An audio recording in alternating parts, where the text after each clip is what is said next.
Obviously, in the cars, it all started to fall apart for Loeb. The Dakar is a cruel mistress, and the race leader felt her full force over 2 severe days.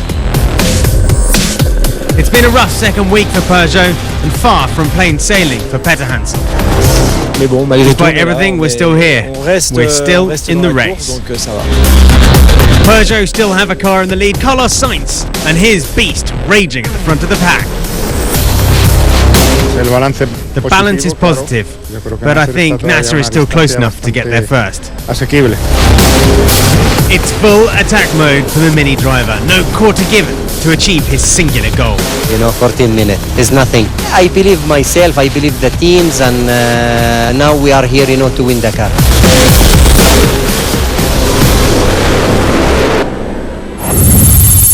A shortened stage for all today due to the flooding of riverbeds after checkpoint 5, but before the battle, the atmosphere was pretty friendly.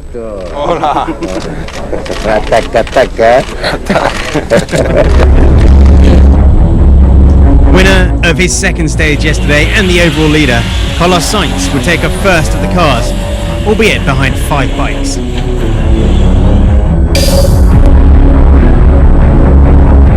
One man who was eager to battle it out was Eric van Loon. He went flat out straight from the start. But the Dutchman pushed just a bit too much. He'd lose over 2 hours, and with it, his hopes of a top 10 finish.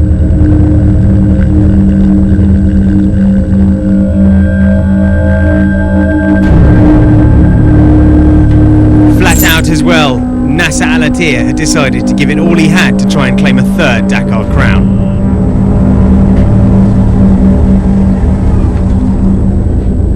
But same cause, same effect for the Qatari, before he reached kilometre 6.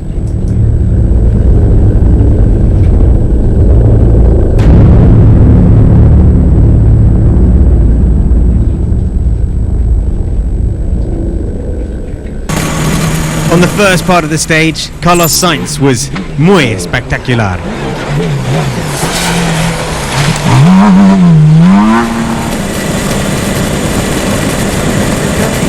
But then, things turned sour. At the halfway mark, he lost 14 minutes on rival Peter Hansen and his lead of the rally due to a puncture after being stuck in the sand. Things were about to get a whole lot worse.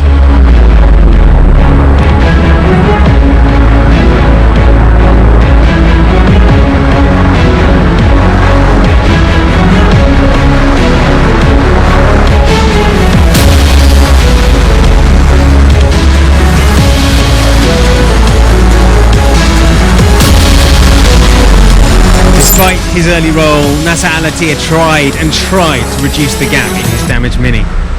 However, he had to stop several times and eventually lost 52 minutes on the day's winner. But he claimed second spot overall.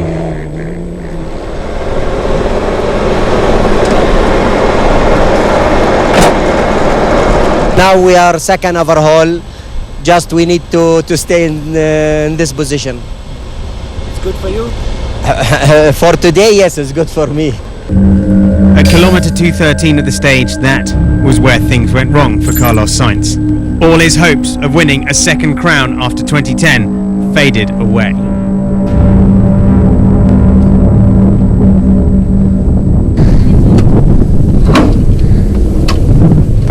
We've stopped because we've broken our gearbox. And because it's part of the chassis, we've stopped and we need a new one. The rally is over for us. I don't know if we'll be able to repair it, even with the assistance truck, or if we can continue.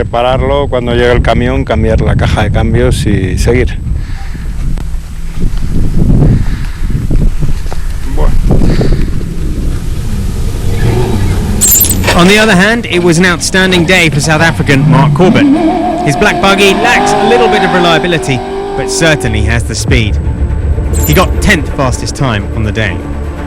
Despite having to change his drive shaft and losing 15 minutes with it, Giniel de Villiers was the 6th fastest today.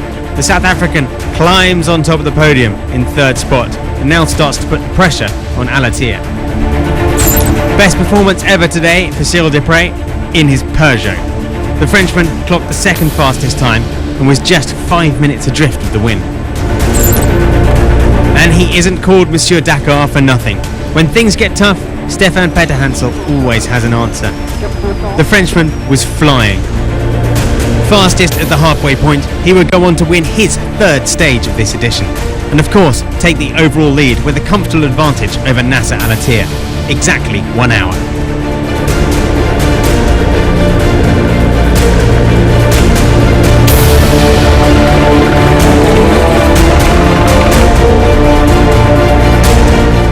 Dès le début, on a fait une Straight grosse after erreur de the start, navigation, we on a made a perdu une big quinzaine de navigation minutes. mistake and lost Et around après, 15 je pensais que la minutes. course Then I était thought the foutue race pour was nous, over donc for j'ai us. vraiment, So I took pris un maximum de maximum risques risks pendant for 150 km 150 à kilometers. bloc, à bloc. I was really pushing to the Et limit c'est and it passé, worked out. et We're voilà, here on est là en bonne in a good position. position. So, a win then again for Stefan Petterhansel, 5 minutes over his teammate display.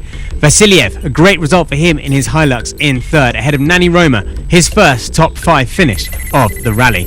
But in the overall, the gaps have grown massively. The difference between the top two, Petterhansel and Al-Attiyah, is now 1 hour. Surely this will go to a Peugeot.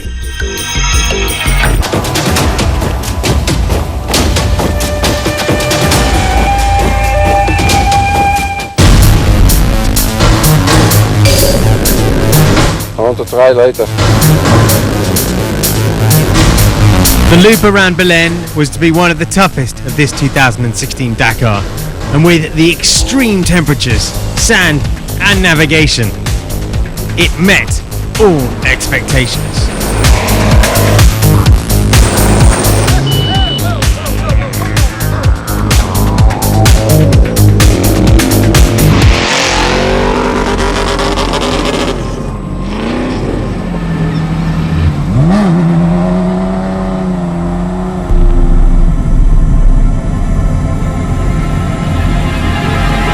Absolutely insane, and what, we've only done 52 Ks. We still got 230 to go.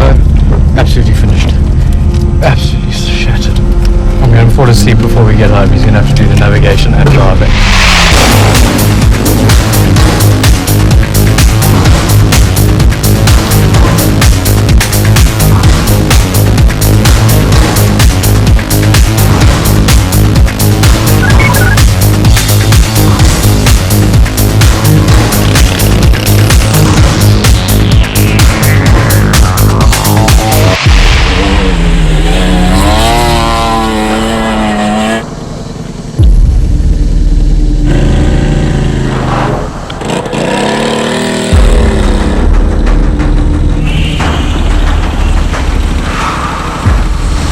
I got him out. I hope he'll help me as well.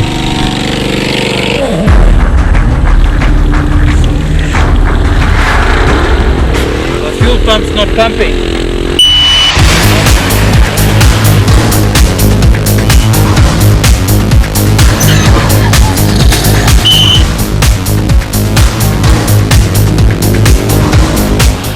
I've almost finished the stage.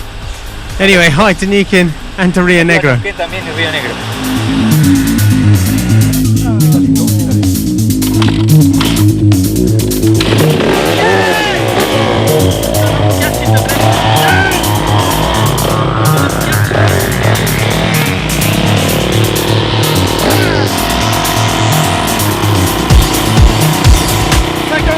I'm 50 k's from happiness. I can't quit now. Too many people are supporting me. I've got a whole city behind me.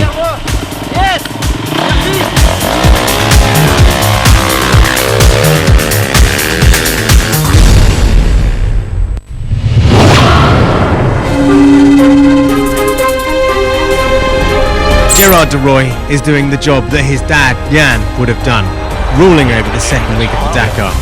After a victory yesterday, de Roy had to settle for second spot today, but he keeps a comfortable lead over his closest rivals. The Dutchman is closing in on a second Dakar victory.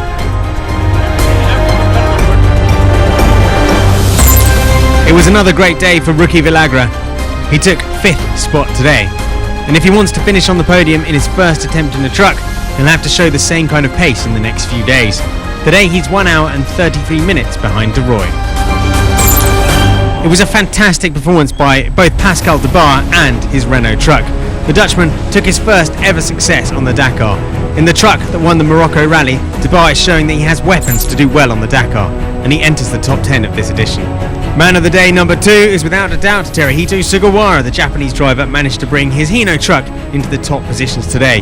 The 519 got a great result and he leads the under 10 litre category, 15th overall. Ton van Genuten has been one of the stars of the second week, always classified in the top 5 since the Dakar left Salta. The Dutch driver is now 3rd overall, 2 hours 33 behind De Roy.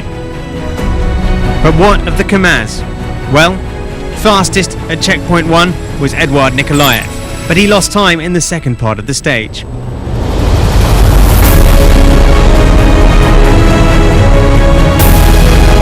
For Nikolaev, getting to first place in Rosario seems to be an impossible target to reach.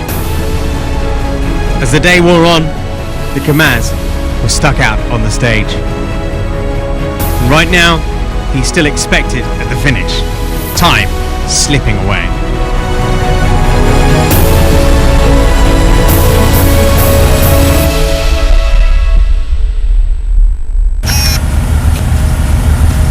Okay, here we are, stage 9, start of the day. Ready to go, marathon day today.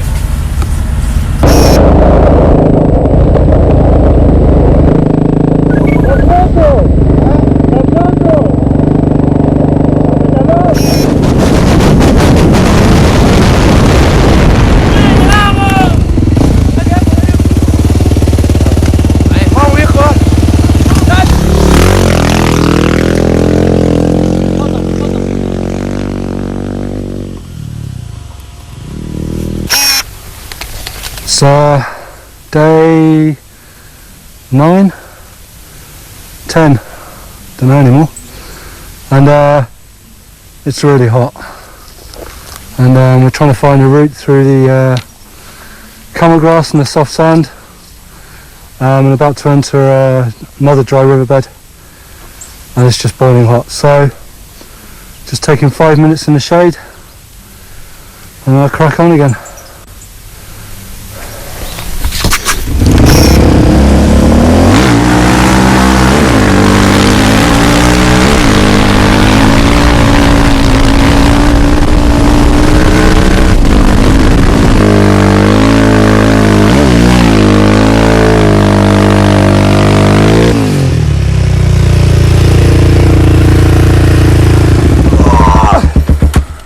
God.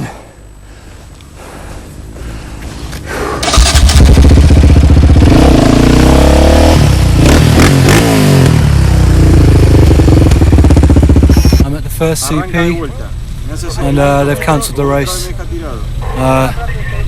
just because it's too hot, and I can justify for that. It's boiling. It's really nice to be in the shade. Okay.